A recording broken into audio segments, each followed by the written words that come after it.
स्वागत है आप सभी का tech study ITI YouTube channel पर।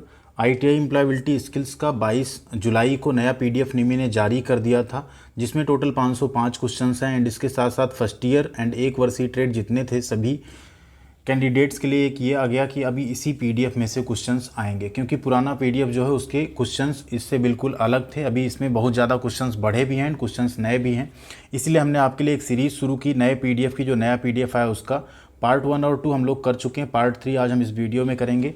टोटल 16 से 17 पार्ट में हम आपका पूरा 505 क्वेश्चन जो है वो कंप्लीट करवा देंगे आपके एग्जाम से पहले, जिससे आप एग्जामिनेशन में आसानी से एंड आपसे एक प्रॉमिस भी लेंगे कंप्लीट कराने के बाद कि आप 2500 और 25 क्वेश्चन पूरे एम्प्लॉयबिलिटी स्किल के सही करके आएंगे।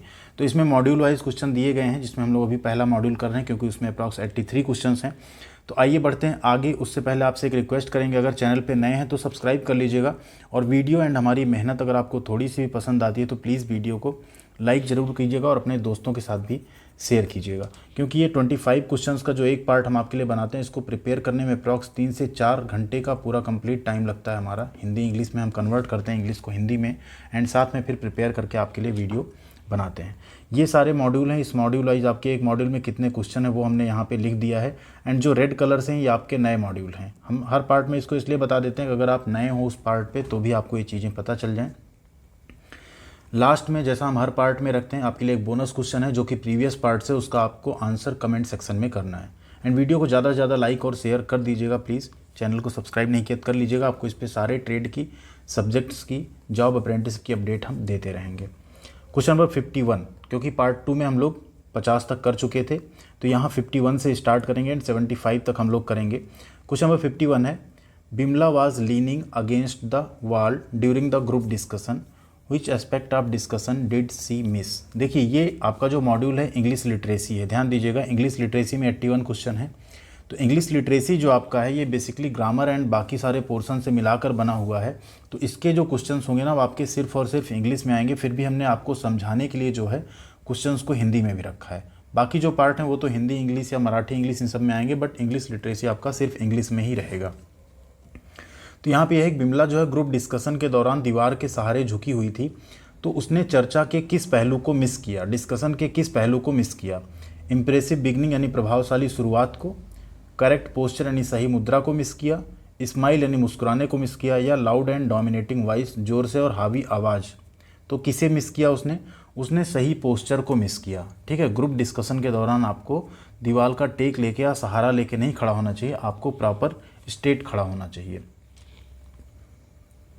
नेक्स्ट है question 52, when talking to a caller after putting them on hold what should you say. मतलब आप किसी से फ़ोन पर बात कर रहे हैं और उसे आप होल्ड पर रख देते हैं, उसके बाद आप क्या कहेंगे उसे। पहला है nice that you have no other work, मतलब अच्छा है कि आपके पास और कोई काम नहीं है। ऐसा बिल्कुल मत कहिएगा, नहीं तो शायद वो दोबारा आपको कभी फ़ोन नहीं करेगा। ठीक है।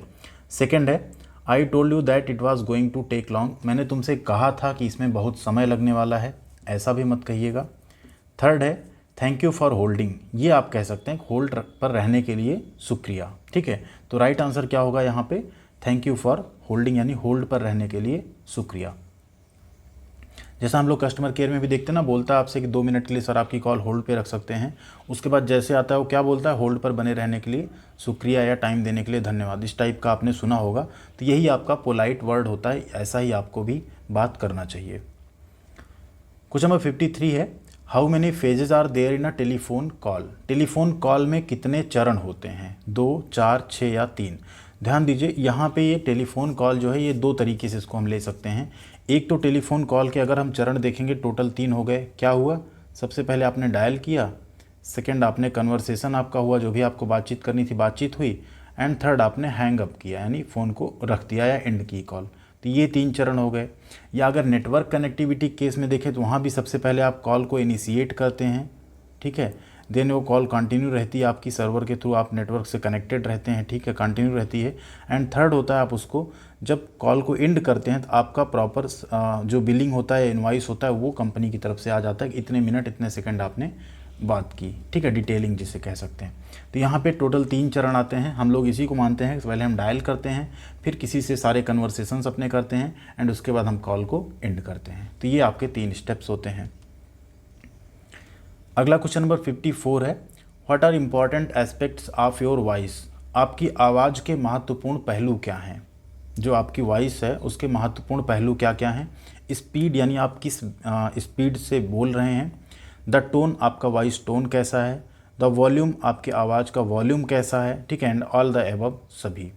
तो देखिए जैसे अभी हम यहाँ पे आपको ये चीज़ एम्प्लॉयबिलिटी स्किल की क्लास ले रहे हैं, तो इसमें भी हमारे क्या है, स्पीड कैसी हमारी बोलने की। अगर हम बहुत फास्ट बोलना शुरू कर देंगे आपको बिल्कुल समझ नहीं आएगा, हम बहुत स्लो बोलेंगे तब भी आप बोर हो जाएंगे। टोन हमारा कैसा है वो मैटर करता है, तब आप उससे कनेक्ट रह पाएंगे, अदरवाइज़ नहीं। वॉल्यूम, हम तेज़ बोल रहे हैं अभी बहुत धीमे बोलेंगे आपको नहीं सुनाई पड़ेगा, तो भी वो चीज़ें हमारी जो वॉइस है वो एक सही वॉइस नहीं मानी जाएगी।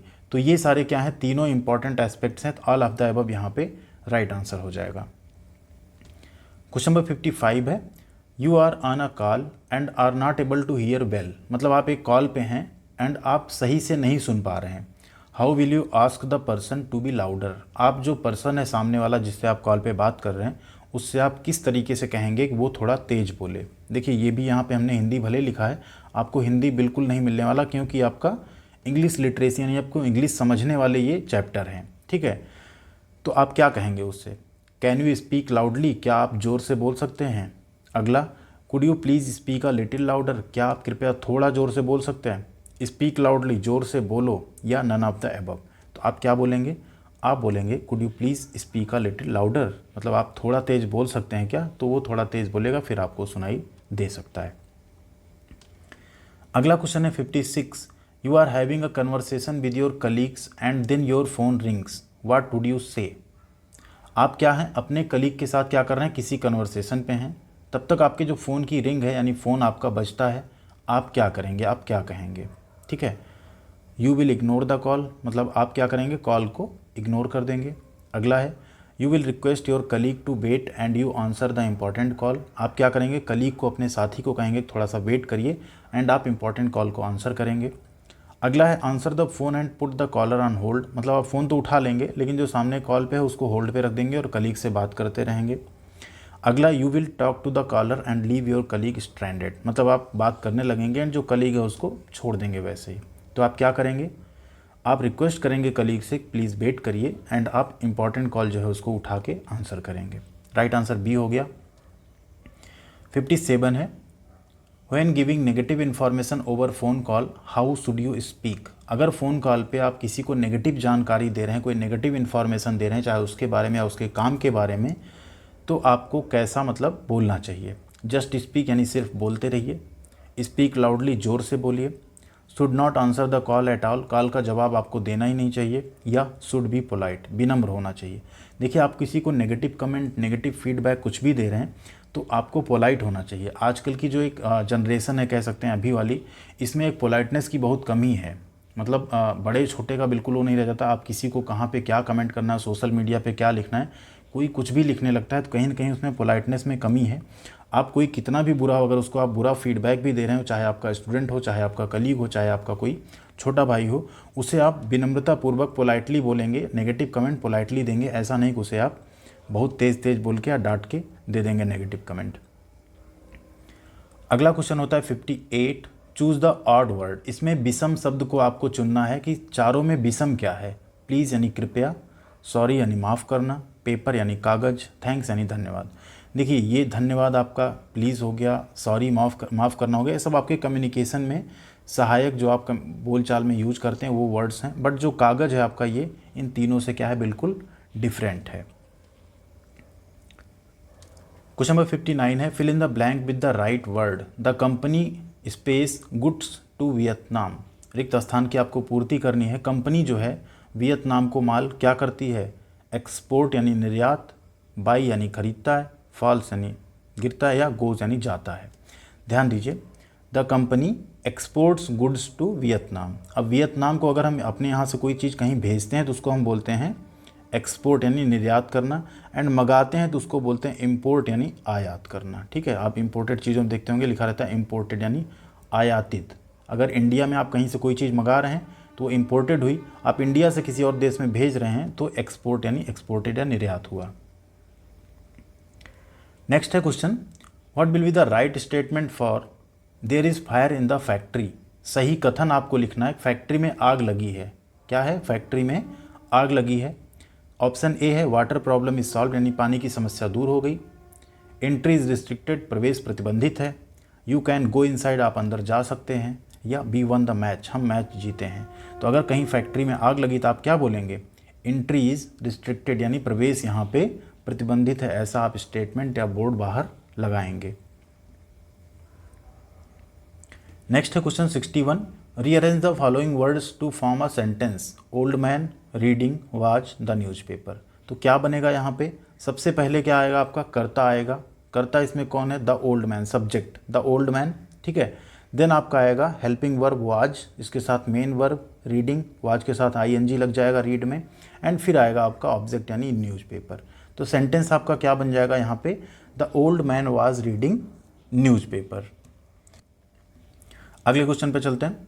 क्वेश्चन नंबर 62 है, frame a question for this response. यहाँ ध्यान दीजिए, फ्रेम ए क्वेश्चन का मतलब है अगर कोई ये रिस्पॉन्स देता है, ये आंसर करता है आई मिस्ड द बस, तो इसके लिए आप क्या क्वेश्चन पूछेंगे, एक ऐसा रिस्पॉन्स वहाँ से आएगा, ठीक है। इस प्रक्रिया के लिए आपको एक प्रश्न तैयार करना है, मेरी बस छूट गई। वाई लेट यानी देर क्यों हुई, वाई आर यू लेट तुम्हें देरी क्यों हुई, व्हाट आर यू डूइंग आप क्या कर रहे हो, या वाई मिस्ड द बस बस क्यों छूट गई। देखिए, आप मान लीजिए सपोज करिए आप एक कंपनी में बॉस हैं, आपका एक एम्प्लॉय आता है, वो आपसे बोलता है आई मिस्ड द बस, तो आप उससे क्या पूछे रहेंगे, आप पूछे रहेंगे वाई आर यू लेट। आप पूछेंगे वाई आर यू लेट यानी तुम्हें देर क्यों हुई, तो क्या कहेगा, आई मिस्ड द बस, मेरी बस छूट गई थी इसलिए मुझे देरी हुई। तो इसके लिए क्वेश्चन क्या फ्रेम होके आया, वाई आर यू लेट। जैसे आप क्लास में लेट पहुँचे, टीचर आपसे पूछे वाई आर यू लेट, तो आप क्या बोलेंगे, I missed the bus, I miss the train, I miss the auto, जो भी आपको बोलना होगा इस तरह से आप बोलेंगे।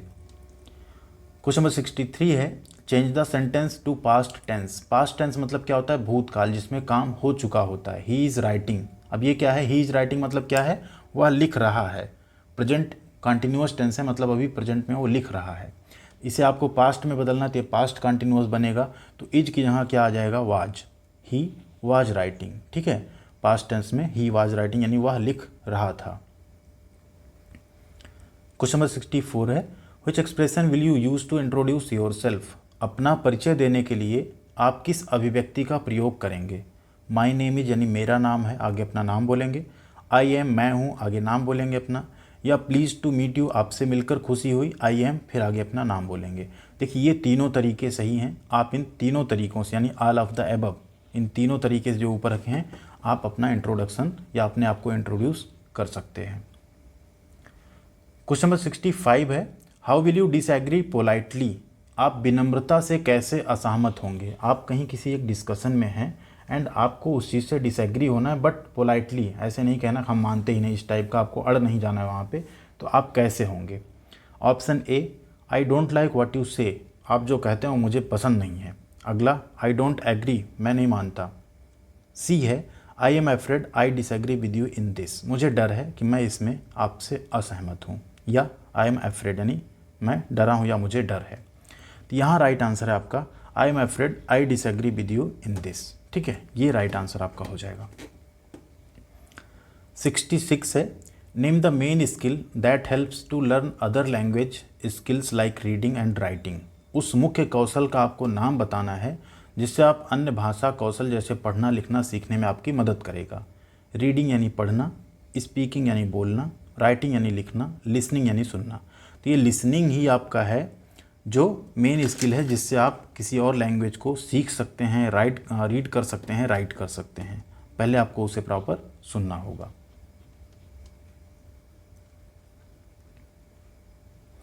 क्वेश्चन नंबर 67 है, listen to the teacher making the following announcement. एक टीचर ने अनाउंसमेंट किया। अनाउंसमेंट क्या है देखिए, इसको ध्यान से पढ़िए। A team of painters are coming tomorrow to paint the walls, मतलब एक पेंटर्स की पूरी टीम आ रही है। आर कमिंग मतलब आ रही है, टुमारो मतलब कल, आने वाला कल, टू पेंट द वॉल्स मतलब दीवार को पेंट करने के लिए, ठीक है। There are plastic sheets in my room on the desk. There are मतलब हमारे रूम में रखी गई है क्या, प्लास्टिक की सीट, ठीक है। हमारे रूम में डेस्क पे प्लास्टिक की सीट रखी है। आई वॉन्ट यू, मैं चाहता हूँ कि तुम, to put them over your desk. I want you मतलब मैं चाहता हूँ तुम सब उसे अपनी डेस्क के ऊपर रखो, ठीक। Now answer the question, what does the teacher want her trainees to do. टीचर अपने ट्रेनीज से क्या चाहती है वो क्या करें। यहाँ पे हर है मतलब वो फीमेल ट्रेनीज हैं वहाँ पे, ठीक है। Bring the paint from her room मतलब उसके रूम से पेंट ले आएँ। Take the books from her desk उसके डेस्क से बुक्स ले आएँ। Cover the desk with plastic sheet जो डेस्क है अपनी डेस्क है बैठने वाली उसे प्लास्टिक सीट से कवर करें। And none of the above. तो टीचर यहाँ क्या चाहती है, I want you to put them over your desk. वो क्या चाहती हैं कि वहाँ से जाएँ उस सीट्स को ले आएँ एंड अपनी डेस्क को प्लास्टिक सीट से कवर कर दें। इसका यही आपका यहाँ पे मीनिंग निकल कर आ रहा है। क्वेश्चन नंबर 68 है, व्हाट डज लिसनिंग इन्वॉल्व। सुनने में क्या शामिल है, लिसनिंग में क्या क्या इन्वॉल्व होता है। हियरिंग यानी सुनना, अंडरस्टैंडिंग एंड रिस्पॉन्डिंग समझना और जवाब देना, नन ऑफ द अबव इनमें से कोई भी नहीं, या बोथ ए एंड बी। तो यहाँ पे आपका राइट आंसर होता है जब आप कोई चीज़ सिर्फ लिसन कर रहे हैं सुन रहे हैं तो वहाँ आप उसको सुने भी उसे समझें भी एंड उस पर रिस्पॉन्स भी करें। इतना कुछ लिसनिंग में शामिल होता है। तो राइट आंसर क्या हो जाएगा, ए एंड बी दोनों। नेक्स्ट है question, maintaining tools in good condition is. जो टूल्स हैं उनको अच्छी स्थिति में बनाए रखना क्या है। अननेसेसरी यानी बेकार है, इसेंशियल यानी ज़रूरी है, इक्वल यानी बराबर है, फॉर्मल यानी औपचारिक है। तो टूल्स को अच्छी कंडीशन में बनाए रखना क्या होगा, ऑब्वियस सी बात है इसेंशियल होगा, ज़रूरी होगा। Maintaining tools in good condition is essential. Next है question, where have you been all these. ठीक है, तुम कहाँ थे इन दिनों। यहाँ ये सब नहीं आएगा, इन दिनों आएगा actually. Where you have been all these, while जबकि, डेज दिन, ड्यूरिंग दौरान, ऑलवेज हमेशा। तो यहाँ आएगा सेंटेंस जो कंप्लीट होगा वो आपका कंप्लीट होगा where have been all these days, मतलब आप इन दिनों तक कहाँ थे। क्वेश्चन नंबर 71 है, Rahul enjoys space with his pet dog.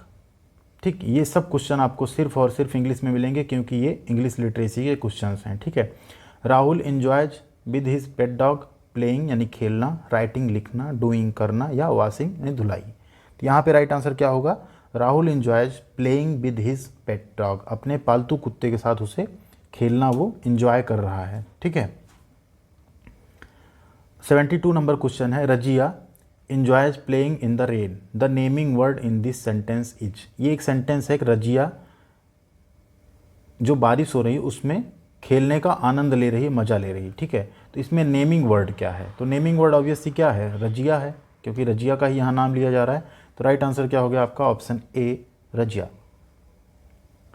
73 number question पे चलते हैं, today's weather is going to be space, आज का मौसम रहने वाला है कैसा, होपफुल आशावान, वार्म यानी गर्म, ब्लू यानी नीला, अर्जेंट यानी बहुत ज़रूरी। तो वेदर यानी मौसम कैसा रहेगा, या तो वार्म होगा या तो कोल्ड होगा। ठीक है, तो राइट आंसर क्या हो गया, option B warm. Question number 74 है, pick the sentence with correct punctuation. अब इसमें करेक्ट पंक्चुएशन जिसमें है उस सेंटेंस को आपको पिक करना है, सही विराम चिन्ह वाले वाक्य का चयन करना है। Where is the generator, generator कहाँ है, यहाँ पूछा जा रहा है कहाँ है, तो ऑब्वियस सी बात है क्वेश्चन मार्क आना चाहिए। वेयर इज़ द जनरेटर, यहाँ एक्सक्लेमेटरी मार्क है, कोई ज़रूरत नहीं इसकी। Where is the generator, where is the generator. Right answer क्या हो गया आपका, ऑप्शन ए, क्योंकि यहाँ पूछा जा रहा है जनरेटर कहाँ है। Where is the generator, where क्या है, क्वेश्चन वर्ड है, यहाँ पहले ही आ जा रहा है। 75 नंबर है question, identify the kind of sentence, leave the room immediately. वाक्य के प्रकार को आप पहचानें, तुरंत कमरे से बाहर निकलें। तो ये क्या है, इंटरोगेटिव यानी प्रश्नवाचक, एक्सक्लेमेटरी यानी विस्मयादिबोधक, इम्पेरेटिव यानी अनिवार्य, या डिक्लेरेटिव यानी कथात्मक। देखिए, ऐसा कोई सेंटेंस जिसमें कोई आज्ञा दी गई हो, कोई इन्फॉर्मेशन दी गई हो, ठीक है, या कोई चीज़ कही जा रही हो, वो होता है इम्पेरेटिव सेंटेंस। यहाँ पे क्या भी बोला जा रहा है, लीव द रूम इमीडिएटली, मतलब कमरे से तुरंत बाहर निकलें, एक तरह का आज्ञा दिया जा रहा है या कहा जा रहा है किसी को। तो ये कैसा सेंटेंस बनता है, इम्पेरेटिव। ठीक है, इंटेरोगेटिव वो सेंटेंस होते हैं जिसमें कोई प्रश्न किया जाए, विस्मयादिबोधक वो होते हैं जिसमें कोई हर्ष का, दुख का कुछ ऐसा बोध होता हो, एंड कथात्मक होते हैं जिसमें आप कोई चीज़ डिक्लेयर कर रहे हो। ठीक है, ये 75 क्वेश्चंस थे पार्ट 3 के। इसके बाद आपका पार्ट 4 मिलेगा जिसमें आपको जो क्वेश्चंस मिलेंगे ध्यान दीजिएगा। पार्ट 4 में आपके क्वेश्चंस होंगे 76 से 83 तो आपका हो जाएगा इंग्लिश लिटरेसी का, एंड 84 से लेके 100 तक के क्वेश्चंस आपके रहेंगे कम्युनिकेशन स्किल के। तो उसमें हम मार्किंग चेंज नहीं करेंगे जिससे आप मॉड्यूल वाइज आसानी से पढ़ पाएँ। ठीक है। अगर आप लोग कहें तो हम इसका मार्किंग भी बदल सकते हैं आपके लिए। जिस तरह से सीरीज चल रही है इस तरह से करते करते हम 505 तक कर सकते हैं, ठीक है। सबके सीरियल नंबर हम चेंज कर देंगे। तो आप कैसा चाहते हैं, आप एक बार कमेंट सेक्शन में कमेंट कीजिएगा कि आप जो सीरियल नंबर ऑलरेडी पीडीएफ में है वही सीरियल नंबर चाहते हैं, सिर्फ मॉड्यूल बदलता रहे, या आप ये चाहते हैं कि हम सीरियल नंबर बढ़ाते चलें आगे, ठीक है। आप लोग कमेंट कीजिएगा 1 से लेके 505 तक डन करें, या 83 के बाद जो नया मॉड्यूल है फिर से 1 से शुरू होगा उसको 1 से शुरू करें। अब बारी आती है आपके बोनस क्वेश्चन की। बोनस क्वेश्चन है, which of these phrases will you use to give opinion. आपको कोई ओपिनियन देनी, राय देनी है तो आप कौन सा वाक्यांश का प्रयोग करेंगे। It is about, can you, tell me about या आई थिंक। तो यहाँ पे जो भी राइट आंसर आप लोग कमेंट कीजिएगा। पार्ट 2 का ये क्वेश्चन है, हमने ऑलरेडी आपको बताया भी है, एंड दोनों पार्ट का लिंक डिस्क्रिप्शन में जाके ज़रूर चेकआउट कीजिएगा। वीडियो अगर थोड़ी सी पसंद आई तो प्लीज़ लाइक एंड शेयर ज़रूर कीजिएगा, और चैनल पे नए हैं तो सब्सक्राइब करना बिल्कुल मत भूलिएगा। Thank you very much. मिलते हैं अगले अपडेट के साथ अगले वीडियो में, तब तक बने रहिएगा चैनल पे। एंड हमारा टेलीग्राम चैनल है टेक स्टडी ITI, आप चाहें तो वहाँ भी हमारे साथ जुड़ सकते हैं। Thank you.